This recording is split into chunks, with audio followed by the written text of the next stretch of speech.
warahmatullahi wabarakatuh. Nah, saya Siti Azahara.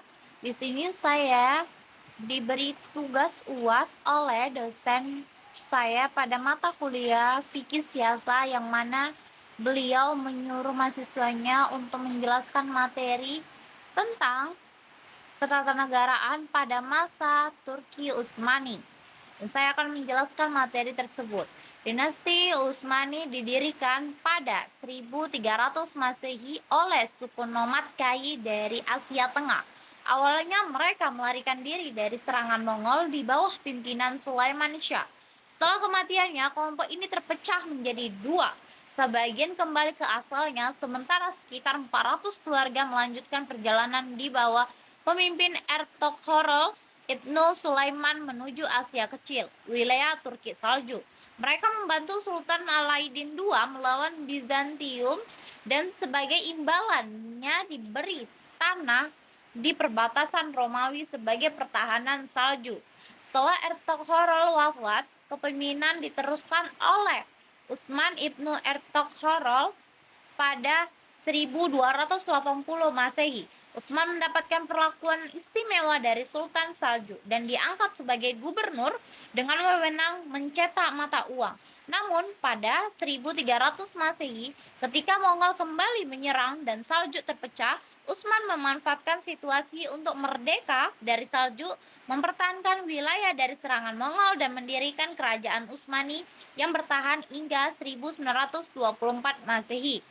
Bangsa Turki Utsmani dikenal sebagai pejuang tangguh mengembangkan kekuasaan ketiga benua, yaitu Asia, Eropa, dan Afrika. Stanford J. Shaw membagikan menjadi 5 periode, yaitu periode awal, periode restorasi, periode puncak, periode desentralisasi dan reformasi tradisional, serta periode reformasi modern hingga kehancuran dinasti. Pada periode awal, Utsmani memperluas wilayah dan menghadapi serangan Mongol, mengalami kekalahan sementara namun bangkit kembali setelah kematian Timur-Leng pada 1415 Masehi, merebut kembali Rumelia dan Anatolia. Pada periode puncak, Utsmani mencapai kejayaan dengan menaklukkan Eropa Timur dan Asia, termasuk penaklukan Konstantinopel oleh Muhammad Al-Fatih pada 1453 Masehi. Sultan Sulaiman I memperluas wilayah hingga Belgrado, Pulau Rhodes, Tunis, Irak, Budapest, dan Yaman, serta menerapkan peraturan kenegaraan yang memberinya gelar Al-Qanuni. Setelah Sulaiman I, Utsmani mengalami kemunduran karena administrasinya yang tidak tertib dan desentralisasi kekuasaan. Persaingan kekuasaan di istana dan otonomi daerah membuat kontrol pusat menjadi sulit. Pemerintahan Utsmani dibantu oleh sultan dan khalifah, dibantu oleh birokrasi dan militer serta agama, dan lembaga Divani I Humayun sebagai pusat organisasi pemerintahan. Pada masa Sultan Salim III dibentuk lembaga permusyawaratan untuk membatasi kekuasaan sultan. Kekuatan politik dari ulama dan bangsa lokal memiliki otonomi luas di pemerintahan daerah. Reformasi oleh Sultan Mahmud II menghapus pasukan Janissary, tarekat Bektashi, membentuk tentara baru, mengembangkan demokrasi, membatasi kekuasaan eksekutif, dan memisahkan hukum agama dari hukum duniawi.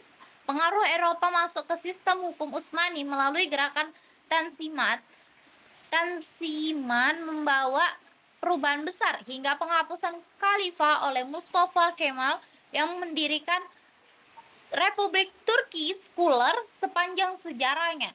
Sistem ketatanegaraan Islam mengalami perkembangan namun kehilangan tradisi syura pasca Khulafa al-Rasyidun. Perubahan menjadi sistem monarkir oleh Muawiyah ibnu Abu Sufyan. Umat Islam mulai membangun kembali sistem politik mereka pada abad ke-19 dengan memodifikasi demokrasi dan syura. Baik, sekian, terima kasih. Mohon maaf kalau ada kata-kata yang salah dan kurang jelas, saya mohon maaf. Sampai jumpa. Dadah.